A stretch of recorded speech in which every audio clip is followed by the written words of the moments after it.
స్వరము, క్రీస్తు రాకడ స్వరము, క్రీస్తు రాకడ స్వరము, క్రీస్తు రాకడ కొరకై నిన్ను సిద్ధపరచు స్వరము, క్రీస్తు రాకడ కొరకై సిద్ధపరచే స్వరము.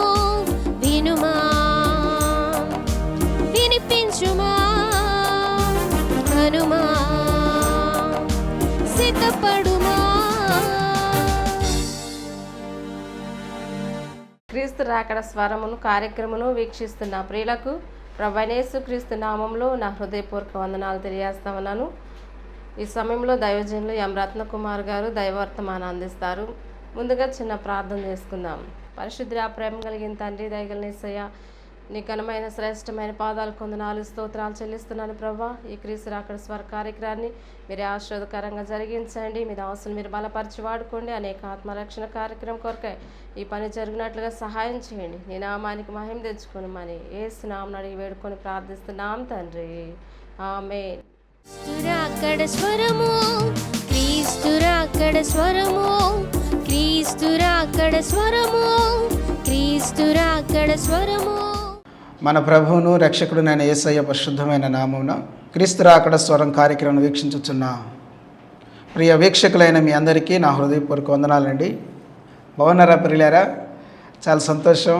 మరొకసారి మనందరూ ఈ రీతి కలుసుకోవటం చాలా సంతోషకరంగా ఉంది. మీరు కూడా ఈ కార్యక్రమం కొరకు ఎంతో ఆశతో ప్రార్థన చేస్తున్నారు, ఎదురు చూస్తూ ఉన్నారు. మిమ్మల్ని బట్టి నేను ప్రభువుని స్తుతిస్తూ మహిమపరుస్తూ ఉన్నాను. మంచిది. క్రీస్తు రాకడ స్వరం ఈ కార్యక్రమం గురించి ఇతరులకు కూడా పరిచయం చేయండి. వారు కూడా ఈ కార్యక్రమాల ద్వారా మేలు పొందినట్లు, ఆత్మీయ జీవితంలో దీవించబడినట్లు వారికి మీరు సహకరించాలని ప్రేమతో మీకు మనవి చేస్తున్నాను. ప్రియులారా, మనము సంపూర్ణత అనే ఒక అద్భుతమైన అత్యంత ప్రాముఖ్యమైన విషయాన్ని గురించి మనం ధ్యానం చేస్తూ ఉన్నాం. ఈ సంపూర్ణత అనే అంశంలో మనము మొట్టమొదటిగా చూడాల్సిన విషయం ఏమిటి అని అంటే, సంపూర్ణత అంటే ఏమిటి అనే దాని గురించి మనం చూడాలి. దాని గురించి మనం ధ్యానం చేసాం. సంపూర్ణత అనగా లోపం లేని క్రైస్తవ జీవితం. యేసుక్రీస్తు ప్రభువారు సంపూర్ణుడు. ఎఫెసీ పత్రిక 4:11 ప్రకారం ప్రభు అయిన యేసుక్రీస్తు వారి ఎటువంటి సంపూర్ణతను కలిగినారో ఆయన పిల్లలము, ఆయన ద్వారా రక్షించబడ్డవారం, ఆయన రక్తము చేత కడగబడిన వారం అని పిలువబడుతున్న మనము కూడా ఆయనకు కలిగిన సంపూర్ణతకు సమానమైన సంపూర్ణత కలవారము అవ్వాలని దేవుని యొక్క సంకల్పం. కాబట్టి ఆ సంపూర్ణతలోకి మనం వెళ్ళాలని ఈ ప్రాముఖ్యమైన విషయాన్ని గురించిన ధ్యానం పెడచెవిని పెట్టగా, నిర్లక్ష్యము చేయక శ్రద్ధగా ఆలకించాలని ప్రభు పేరట మీకు మనవి చేస్తున్నాను. ప్రియులారా, దీంట్లో మనము విశ్వాసంలో సంపూర్ణత అనే విషయాన్ని గురించి ధ్యానం చేస్తున్నాం. ఒక వ్యక్తికి విశ్వాసం యొక్క అవసరత ఏంటి, దాని గురించి ధ్యానం చేశాం. అలాగే మనలో విశ్వాసం ఉన్నట్టు రుజువులు ఏంటి, దాని గురించి మనం ధ్యానం చేశాము. మూడవది, మనల్ని విశ్వాసం నుంచి దూరం చేసేవి ఏంటి. విశ్వాసము చాలా శక్తి కలిగినది. విశ్వాసం ద్వారా ఎటువంటి కార్యాలు జరిగినాయో హెబ్రీయులకు రాయబడిన పత్రిక 11వ అధ్యాయం అంతటిలో మనం చూస్తాం. యేసు ప్రభు వారి యొక్క పరిచర్యలో ఇంకా భక్తుల ద్వారా జరిగిన అనేకమైన అద్భుత కార్యాల సమయంలో విశ్వాసం యొక్క ప్రాధాన్యత ఏంటో మనం చూస్తాం. ప్రియులారా, గమనించండి.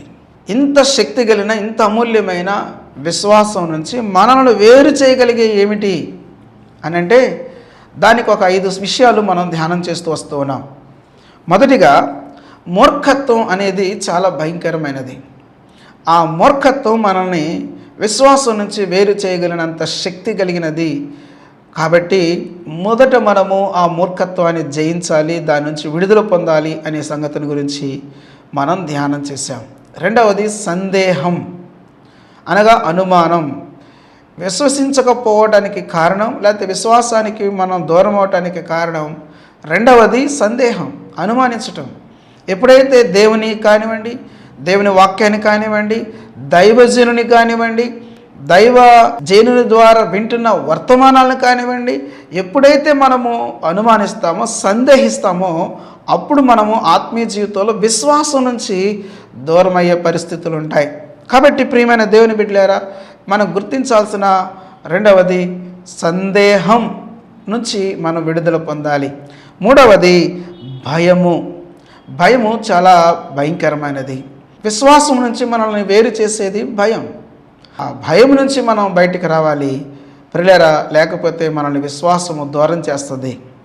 నాలుగవది అవిశ్వాసుల స్నేహం. అమ్మ బాబాయ్, ఇది ఇంకా భయంకరమైనది. దీని గురించి కూడా మనం ధ్యానం చేశాం. ఐదవది ప్రియులారా, దేవుని వాక్యాన్ని మనం చదువుకుందాం. మన మూల వాక్యమైన తిమోతికి వ్రాయబడిన మొదటి పత్రిక 6వ అధ్యాయము 10వ వచనాన్ని మనం చదువుకుందాం. ఎందుకనగా ధనాపేక్ష సమస్తమైన కీడులకు మూలము.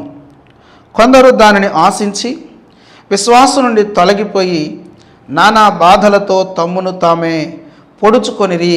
ప్రియులారా, మనలను విశ్వాసం నుంచి వేరు చేసే మరొక బలీయమైన శక్తి కలిగినది, అత్యంత శక్తి కలిగినది ఏమిటి అని అంటే, దేవుని వాక్యంలో మనం చదువుతున్నాం, ధనాపేక్ష. ధనాపేక్ష అనేది చాలా భయంకరమైనది. ప్రియులారా, మనం చదివిన వాక్య భాగంలో చూస్తే ధనాపేక్ష సమస్తమైన కీడులకు మూలం. కొందరు దానిని ఆశించి విశ్వాసం నుండి తొలగిపోయి నానా బాధలతో తమ్మును తామే పొడుచుకొనిరి.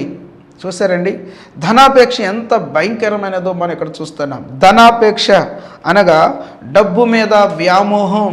ధనాపేక్ష అనగా డబ్బు మీద వ్యామోహం. ఇది చాలా భయంకరమైనది. మన యొక్క అనుదిన జీవితంలో ఈ డబ్బు మీద వ్యామోహం మనల్ని ఏం చేస్తుందని అంటే, క్రీస్తునందరి విశ్వాసం నుంచి మనల్ని వేరు చేయగలుగుతుంది. దైవ సంబంధమైన విశ్వాసం నుంచి మనల్ని వేరు చేస్తుంది. ఈ ధనం మీద వ్యామోహం ధనం వెంట పరిగెట్టేట్లుగా చేస్తుంది. ధనం వెంట పరిగెత్తి పరిగెత్తి పరిగెత్తి మన ఆత్మీయ జీవితాన్ని మనము చంపుకునేటట్లుగా చేసే అంత శక్తి కలిగినది ధనాపేక్ష. కాబట్టి దానిని మనం చంపివేయాలి. ఆ ధనాపేక్ష మీద నుంచి మనకు విడుదల రావాలి. ప్రియులారా, పరిశుద్ధ గ్రంథంలో నుంచి గనక మనం గమనించినట్లయితే ఈ ధనాపేక్ష చేత విశ్వాసం నుంచి జారిపోయిన వ్యక్తులు బైబిల్ గ్రంథంలో మనకు కనబడతారు. నేను మీకు కొందరిని చూపిస్తాను. రండి, పేతురు రాసిన 2వ పత్రిక 2వ అధ్యాయము 16వ వచనాన్ని నేను మీ కొరకు చదువుతున్నాను. శ్రద్ధగా ఈ మాటలు ఆలకించాలని మనం చేస్తున్నాను. ఆ బిలాము దుర్నీతి వలన కలుగు బహుమానమును ప్రేమించెను. అయితే తాను చేసిన అతిక్రమము నిమిత్తం అతడు గద్దింపబడెను. ఎట్లనగా నోరు లేని గార్ధభము మానవస్వరంతో మాట్లాడి ఆ ప్రవక్త యొక్క వెర్రితనము అడ్డగించెను అని మనం చదువుతున్నాం. చదవబడిన వాక్య భాగాన్ని గమనించినట్లయితే ఈ వాక్యంలో బిలాము అనే వ్యక్తి పాత నిబంధనలో సంఖ్యాకాండం 22వ అధ్యాయం నుంచి మనం చదివితే బిలాము మనకు కనబడతాడు. ఈయన ఒక గొప్ప ప్రవక్త. ఇతను ఎవరినైనా ఆశీర్వదించాడా వారు ఆశీర్వదించబడతారు, ఎవరినైనా శపించాడా వారు శపించబడతారు. అంత గొప్ప ప్రత్యక్షత కలిగిన వాడిగా ఈ బిలాము ఉన్నాడు. ప్రియులారా, అయితే ఇశ్రాయేలును శపించాలనే దురాలోచనతో బాలాకు, మోయాబీల రాజు అయిన బాలాకు ఈ బిలామును పిలిపించుకొని ఇశ్రాయేలును శపించాలని ఆలోచన చేసిన సమయంలో ఇతని దగ్గరికి కొంతమందిని అధికారులను పంపించి తీసుకొని రమ్మని చెప్పినప్పుడు, లేదు లేదు నేను దేవుని మాట మేరనని చెప్పేసేసి దేవుని అయ్యాడు. దేవుని అడిగినప్పుడు ఆయన అన్నాడు, లేదు లేదు వారు ఆశీర్వదించబడిన వారు, వారిని శపించకూడదు అని చెప్పాడు. నేను రాను అని చెప్పి అధికారులను పంపించేసేసాడు. అయితే బాలాకు వదిలిపెట్టక విడిచిపెట్టక ఇప్పుడు వచ్చిన అధికారుల కంటే మించిన అధికారులను, వారు ఇచ్చిన హామీల కంటే మించిన హామీలను ఇచ్చి పంపించాడు. వారు వచ్చినప్పుడు నేను చెప్పాను కదా, మీరు ఎందుకు వచ్చారు మళ్ళీ, దయచేసి నేను రాను, నేను మాట మార్చుకోలేను, నా వల్ల కాదు అని వెనక్కి తిరిగి పంపిస్తే ఎంత బాగుండేదో. కానీ ప్రియులారా, బిలాము ఆ పని చేయలేకపోయాడు. బిలాము అన్నాడు, నేను రాను, ఇంటెడు వెండి బంగారాలు నాకు ఇచ్చినా కూడా నేను దేవుని మాట మేరలేను, కొద్ది గొప్ప అసలు మేరలేను, నా వల్ల కాదు అని చెప్పి అంతటితో ఆగకుండా ఆయన అన్న మాట ఏంటంటే, అయినా నేను దేవుని అడుగు వస్తాను అన్నాడు. ప్రియులారా, బిలాముకి బాలాకు ధనం మీద మనసు వచ్చేసేసింది. ఇంతవరకు చూసిన బిలామును చూస్తే ఎంత ఆనందంగా ఉంటుందో, ఒక రీతిగా ఎంత సిగ్గుగా కూడా అనిపించిద్దో, ఎంత అద్భుతమైన మాటలు మాట్లాడాడో. ఇంటెడు వెండి బంగారాలు ఇచ్చినా కూడా అన్నాడు. ఇల్లు అంటే మనలాంటి ఇల్లు కాదు. దాదాపు రాజుగారి ఇల్లు అంటే ఆ రోజుల్లో ఎలా ఉంటాయండి, దాదాపు ఊరంత ఇల్లు ఉంటుంది. సగం వేసుకోండి, సగం వెండి బంగారాలు ఇచ్చినా కూడా నేను దేవుని మాట మేరలేని ఎంత శక్తి కలిగిన విశ్వాసం కలిగిన వాడో, కానీ దారుణమైన చావు చచ్చాడు. ఎందుకు ఆ పరిస్థితి వచ్చింది? ఘోరాతి ఘోరమైన చావు చచ్చాడు, ఒక శాపగ్రస్తమైన చావు చచ్చాడని చెప్పడంలో అనుమానం లేదు. ఎందుకని ఆ పరిస్థితి అని అంటే, బాలాకు ధనమును ఆశించాడు. బాలాకు ధనమును ఆశించాడు. దేవుడి మధ్యలో అడ్డగించాడు. వెనక్కి తిరిగి రావాల్సింది, వెనక్కి తిరిగి రాలేదు. ధన వ్యామోహం ఎంత భయంకరమైనదో దేవుని బిడ్డలారా మనం గుర్తించాలి. గొప్ప ప్రవక్త ఆశీర్వదించాడా, ఆశీర్వదించబడతారు. శపించాడా, శపించబడతారు. అంత అద్భుతమైన వరము కలిగిన వాడు బిలాము దారుణంగా పడిపోయాడు డబ్బు దగ్గర. సోదరి సోదరులారా, నీవు నేనే పాటలో జాగ్రత్తగా ఉండాలని దేవుని వాక్యం చెప్తా ఉంది. దేవుని వాక్యాన్ని మనం గమనించినట్లయితే యెహోషువ గ్రంథంలో మనకి ఆకాను కనపడతాడు. దేవుని వాక్యాన్ని మనం చదువుకుందాం. యెహోషువ గ్రంథం 7వ అధ్యాయము 21వ వచనాన్ని నేను మీ కొరకు చదువుతున్నాను. శ్రద్ధగా ఈ మాటలు ఆలకించాలని మనం చేస్తున్నాను. దోపుడు సొమ్ములో ఒక మంచి షీనారు పై వస్త్రమును, 200 తులముల వెండిని, 50 తులముల ఎత్తుగల ఒక బంగారు కమ్మిని నేను చూచి వాటిని ఆశించి తీసుకొంటిని. అదిగో నా డేరా మధ్య అవి భూమిలో దాచబడి ఉన్నవి. ఆ వెండి దాని క్రింద ఉన్నది అని ఉత్తరమిచ్చి తాను చేసినదంతయు ఒప్పుకొనేను అని ఇక్కడ చదువుతున్నాం. ప్రియమైన సోదరి సోదరులారా, గమనించండి. ఇక్కడ మరి మనకు ఒక వ్యక్తి కనబడుతున్నాడు.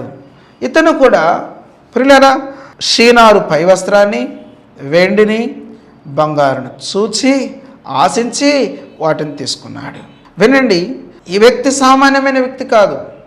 ఇతను ఒక సైనికుడు, యుద్ధశాలి, యుద్ధంలో పాల్గొన్న ఒక సైనికుడు. అంతేనా? యోద్ధాను నదిని దాటినవాడు.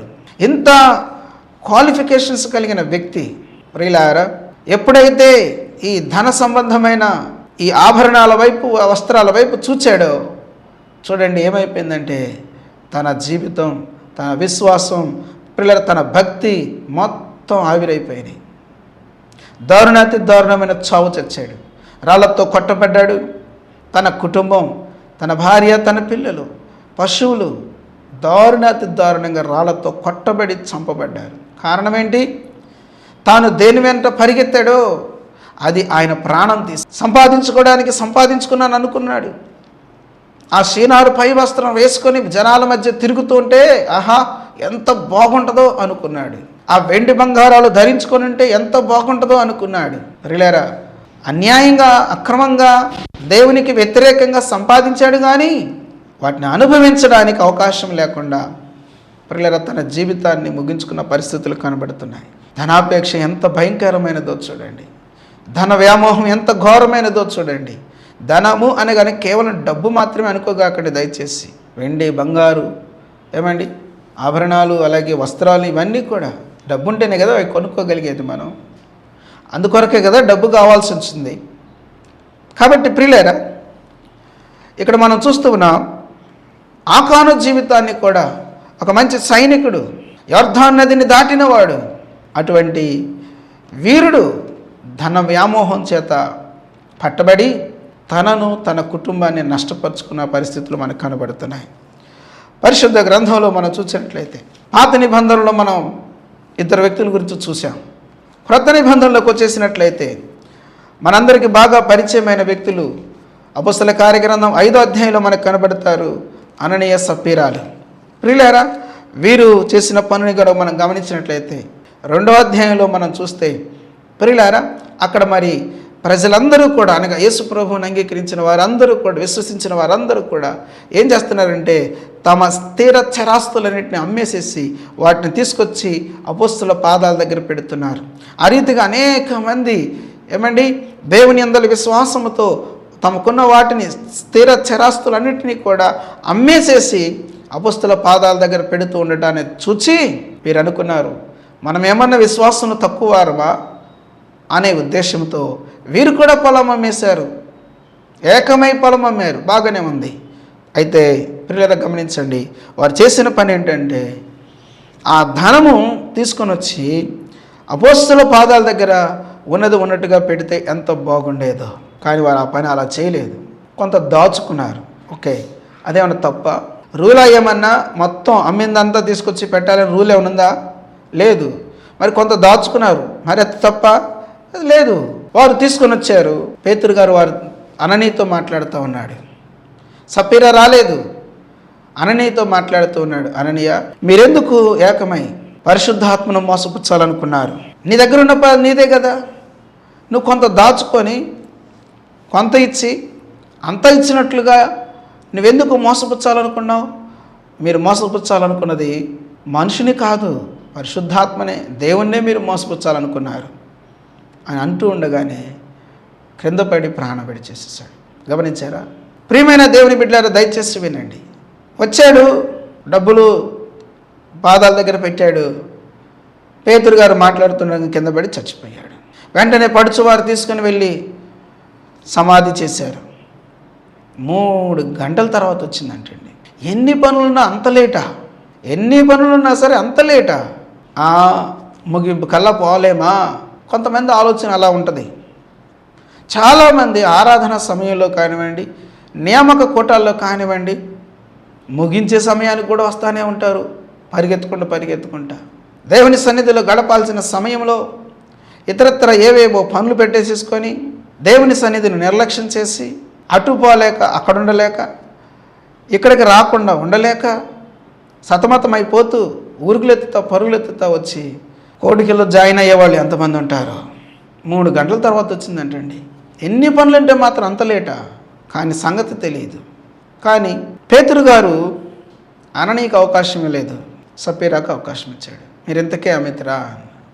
ఆమె కనీసం తడుముకోకుండా, ఏమాత్రం బెదరకుండా ధైర్యంగా చెప్పని మాట ఏంటంటే, ఇంతకే అమితిమి అన్నాడు. ఆమె కూడా పేతురు గారు మాట్లాడుచున్నగానే క్రింద పడి చనిపోయింది. ప్రియులారా, ఎందుకు ఈ పరిస్థితి వచ్చింది అని అంటే, అమ్మేదాకా వారి విశ్వాసం చాలా గొప్పది. కానీ ఎప్పుడైతే అమ్మారో, ఎప్పుడైతే ధనము చేతిలో కనబడిందో, వారి విశ్వాసం బలహీనమైపోయింది, మారిపోయింది. ఆ ధనము యొక్క శక్తి విశ్వాసమును వీరిలోంచి బయటకు వచ్చేటట్లుగా చేసేసేసింది. దేవుని బిడ్డలారా, ఎప్పుడైతే వారు ఆ ధనమును చూచారో, కొంత దాచుకుందామనే మనసు వచ్చింది. రేపు ఎప్పుడైనా అక్కడికి వచ్చింది అనే మనసు వచ్చింది. దాచుకోవటం తప్పు కాదు, ఎందుకంటే సొమ్ము వారిదే, వస్తువు వారిదే, స్థలం వారిదే. వారు ఆ రీతిగా నిర్ణయం తీసుకోవడం తప్పులేదు. నేను ఇందాక చెప్పాను. సమస్య ఎక్కడొచ్చింది అని అంటే, కొంత ఇస్తూ అంతా ఇస్తున్నట్టుగా మోసం చేస్తూ ఉన్నారు. ఎదురుగా ఉన్న సేవకుడు మానవుడే, అతని కళ్ళు కప్పగలరేమో కానీ దేవుని కన్నులు కప్పుట సాధ్యమా? దేవుని వాక్యంలో దావీదు గారికి ఒక అద్భుతమైన గ్రహింపు ఉంది. నాకు తలంపు పుట్టక మునిపి నువ్వు దాన్ని ఎరిగినావు, మాట నా నాలుగుకు రాక మునిపి నువ్వు దాన్ని ఎరిగినావు అని చెప్తాడు. ప్రియులారా, కాబట్టి దేవుని పిల్లలుగా మనం చాలా జాగ్రత్తగా మనం వ్యవహరించాల్సిన వారమైన, చాలా జాగ్రత్తగా వ్యవహరించాలి. ఈ భాగంలో మనం చూసినట్లయితే, దేవుని బిడ్డలారా, దేవుణ్ణి మోసపుచ్చాలనుకున్నారు. దేవుని వాక్యంలో పౌలు గారు చెప్తారు, మోసపోకుడి దేవుడు వెక్కిరింపబడడు, ఏమి విత్తుతావో ఆ పంటనే కోస్తావు అని వ్రాయబడిన మాటలు మనం జ్ఞాపకం చేసుకోవాలి. ప్రియులారా, భయం లేకుండా అవిధేయతను ప్రదర్శించారు, దాని ఫలము మరణాన్ని అనుభవించారు. డబ్బు గొప్ప జబ్బు, భలే జబ్బు అన్నారు. డబ్బు దగ్గరికి వచ్చేసరికి ఆలోచనలు మారిపోయినాయి, డబ్బును చూసేసరికి ఆలోచనలు మారిపోయినాయి, డబ్బు దగ్గరికి వచ్చేసరికి తలంపులు మారిపోయినాయి, మాటలు మారిపోయినాయి. జాగ్రత్త. డబ్బు కంటే శక్తి కలిగినది విశ్వాసం. విశ్వాసాన్ని మనం కాపాడుకోవాలి, డబ్బును కాదు. ప్రియులారా, ధనం ఎన్నడూ చెడ్డది కాదు. ధనమును బట్టి నడుచుకోవాలనుకునే మనసే బహు చెడ్డది.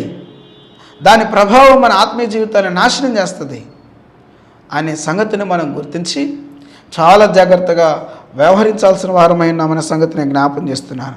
ప్రియులారా, జాగ్రత్తగా గమనిద్దాం. బిలాము, ఆకాను, అననీయ, సపీరాలే కాదు, స్వయాన యేసు ప్రభు వారి యొక్క శిష్యుల్లో ఒకడయ్యున్న ఇస్కరియోతు యోధా చేసిన పని కూడా మనం గమనించినట్లయితే, ఏకంగా యేసు ప్రభు వారిని అమ్మివేసుకునే పరిస్థితులు మనకు తెలుసు కదా. ఎందుకు అమ్మేశాడు? అమ్మివేయాల్సిన అవసరం ఏంటి? దేవుని వాక్యాన్ని మనం గమనించినట్లయితే మత్తయి సువార్త 26వ అధ్యాయం 14వ వచనం చదువుకుందాం. అప్పుడు 12 మందిలో ఒకడు ఇస్కరియోతు యోధా ప్రధాన యాజకుల యొద్దకు వెళ్ళి, నేను ఆయన మీకు అప్పగించినట్లా నాకేమి ఇత్తురని వారిని అడిగాను. అందుకు వారు 30 వెండి నాణెములు తూచి వానికి ఇచ్చిరి. వాడు అప్పటి నుండి ఆయనను అప్పగించుటకు తగిన సమయం కనిపెట్టుచుండెను అని మనం చదువుతున్నాం. ప్రియమైన సోదరి సోదరులారా, దయచేసి జాగ్రత్తగా ఈ మాట వినండి. మనము పరిశుద్ధ గ్రంథాన్ని గమనించినట్లయితే స్వయాన యేసు ప్రభు వారి యొక్క శిష్యుడైన యోధ డబ్బు కోసం యేసు ప్రభు వారిని, దేవాతి దేవుడు భూమి మీదకి దిగి వచ్చిన నరావతారి అయిన యేసు ప్రభు వారిని యోధ అమ్మి వేసుకున్న పరిస్థితి మనకు కనబడుతుంది.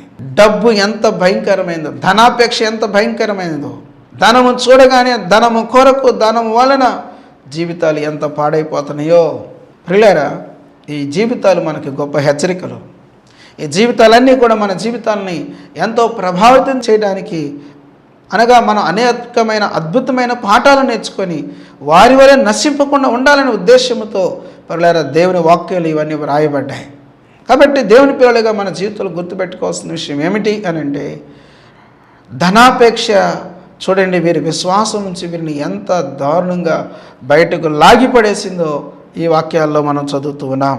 పిల్లలు మనం గమనించినట్లయితే అపోస్తల కార్యగ్రంథంలోనే 8వ అధ్యాయంలో మనకు మరొక వ్యక్తి కనబడతాడు. అపోస్తల కార్యగ్రంథం 8వ అధ్యాయము 19 నుంచి ఉన్న వాక్య భాగాల్లో మనం చూసినట్లయితే నేను మీ కొరకు చదువుతున్నాను చూడండి. వారి ఎదుట ద్రవ్యము పెట్టి నేనెవని మీద చేతులుంచుతునో వాడు పరిశుద్ధాత్మను పొందినట్లు ఈ అధికారం నా కీడని అడిగాను.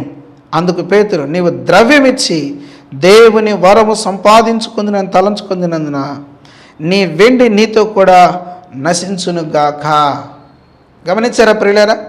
ఈ భాగంలో సీమోను అనేవాడు, గారిడీలు చేసుకొని బ్రతుకుతున్న సీమోను అనేవాడు, పేతురు గారు, యోహాను గారు వచ్చి అక్కడ వారు పరిచర్య చేస్తూ ఉంటుండగా, ప్రియులైనా ఈ నా పరిచర్య కంటే, నా పని కంటే, నేను చేసేదానికంటే వీళ్ళు చేసేది చాలా బాగుంది అని చెప్పి, ప్రియులారా జాగ్రత్తగా వినండి, ఆయన అంటున్నాడు, ఇదిగో నేను ఎవరి మీద చేతులు ఉంచుతున్నో వాడు పరిశుద్ధాత్మను పొందినట్లు ఈ అధికారం నాకు ఇవ్వడని అడిగాను.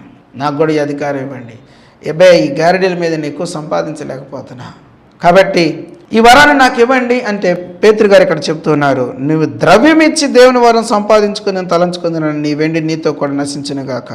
నీ హృదయము దేవుని ఎదుట సరైనది కాదు కనుక ఈ కార్యమందు నీకు పాలు పంపులు లేదు.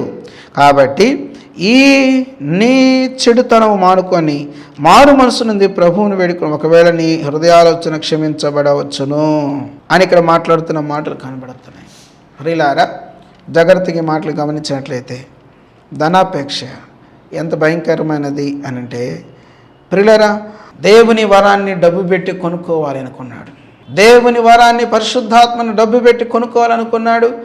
బిజినెస్ ఇంకా బాగుంటుందిలే అనుకున్నాడు. గమనించారండి? బిజినెస్ ఇంకా బాగుంటుందిలే అనుకున్నాడు. క్రిస్టియన్ బిజినెస్,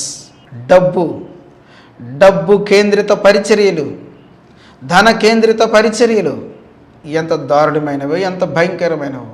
ప్రియులారా, ఈ రోజున అనేక మంది ఎంత దారుణంగా తయారైపోయారంటే, ఒక పెద్ద అమౌంట్ పెట్టి అంతైతేనే నేను వస్తాను అని ధన సంబంధమైన పరిచర్య చేస్తున్నారు. ఎంత దారుణమైన విషయం. సోదరి సోదరులారా, ఈ మాట చెప్పడానికి నేను విచారిస్తున్నాను, కానీ చాలా దారుణం. ఈ గారడీ సీమోను డబ్బుతో, లేకపోతే డబ్బు కొరకు వరాన్ని సంపాదించుకొని మంచి బిజినెస్ చేద్దాం అనుకుంటున్నాడు. తాను ఇప్పటి వరకు చేస్తున్న బిజినెస్ కంటే ఈ బిజినెస్ చాలా బాగుంటుంది అనిపించింది అతనికి. గమనించారా? భౌతికంగా నేను చేసే బిజినెస్ కంటే ఇదిగో ఈ బిజినెస్ ఇంకా బాగుంటుంది అని అనిపించింది అతనికి. నాకు ఇప్పుడు సంపాదన ఇంకా బాగుంటుంది అనుకుంటున్నాడు. మీకు అర్థమవుతుంది కదా నేనేం చెప్తున్నానో? అవును కదా. నేటి దినాల్లో కూడా, క్రైస్తవ్యంలో కూడా ప్రియులారా ఇలాంటి గారడీ సీమోలు ప్రవేశించారు. నేను ఎవరిని తప్పు పట్టడానికి, ఎవరిని నిందలేయడానికి నేను ఇష్టపడట్లేదు. గొప్ప గొప్ప దైవజనులు అన్నారు, ప్రియులారా నేను వారితో ఏ మాత్రము కూడా తగిన వాడిని కాదు. కానీ జాగ్రత్తగా వినండి, గారడీ సీమోను వంటి వారిని నేటి ప్రజలు ఎంత సహిస్తున్నారో, గారడీ సీమోను వంటి వారిని నేటి ప్రజలు, నేటి తరము ఎంత ప్రోత్సహిస్తూ ఉన్నదో ఎంత దారుణమో.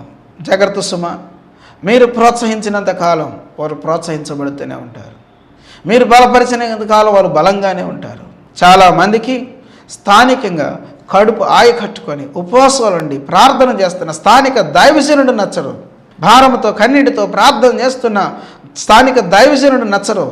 ఎక్కడో టీవీలో కనబడే వ్యక్తుల్ని, ఏమండి మాయ మాటలు చెప్పే వ్యక్తుల్ని నమ్మి స్థానిక సేవకుని ఏడిపించే విశ్వాసులు ఎంతమంది ఉన్నారో ఈ కార్యక్రమాన్ని వీక్షిస్తున్న సోదరుడా జాగ్రత్తగా వినండి. ఇది దేవుని ఎదుట నీవు తీర్పులో నిలబడినప్పుడు ఖచ్చితంగా దేవునికి జవాబు చెప్పాల్సిన అవసరం నీకుంది. ఎవరండి? మేము మీ స్థానిక దైవజనుడు మీ కొరకు చేసే పరిచర్యలో కొంత మేమేదో పరిచర్య చేస్తున్నాం. మీ స్థానిక దైవజను కంటే మేమెవ్వరం కూడా గొప్పవాళ్ళం కాదు. ఆ సంగతిని గుర్తుపెట్టుకోనండి. మేమెవరం కూడా తగిన వారం కాదు.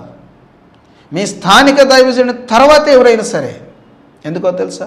నీ పేరు తెలియదు, నీ ఊరు తెలియదు, నీ ముఖం తెలియదు మాకు.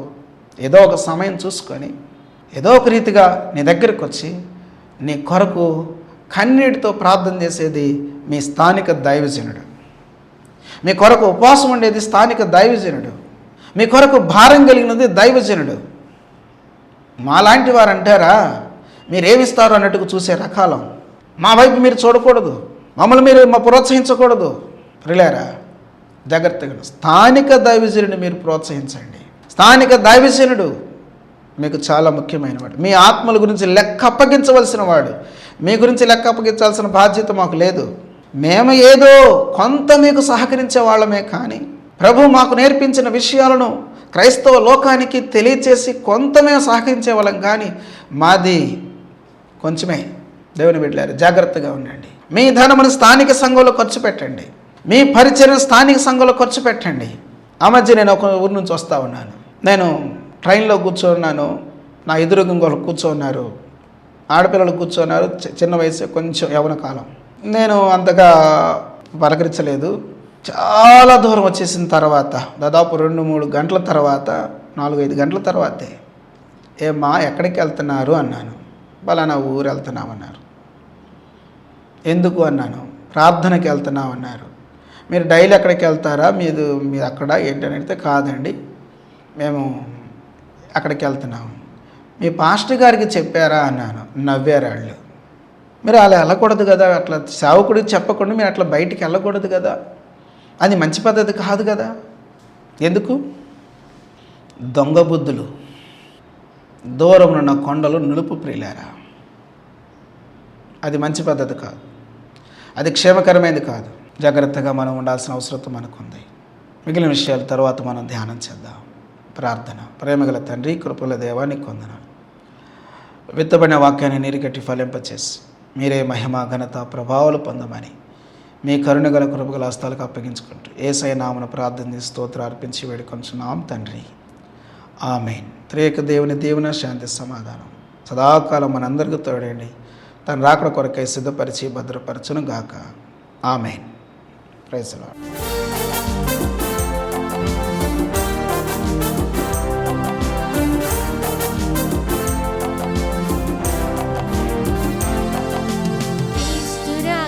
స్వరము క్రీస్తురాకడ స్వరము క్రీస్తురాకడ స్వరము క్రీస్తురాకడ స్వరము క్రీస్తురాకడ కొరకై నిన్ను సిద్ధపరచు స్వరము క్రీస్తేసురాకడ కొరకై సిద్ధపరచే స్వరము వినుమా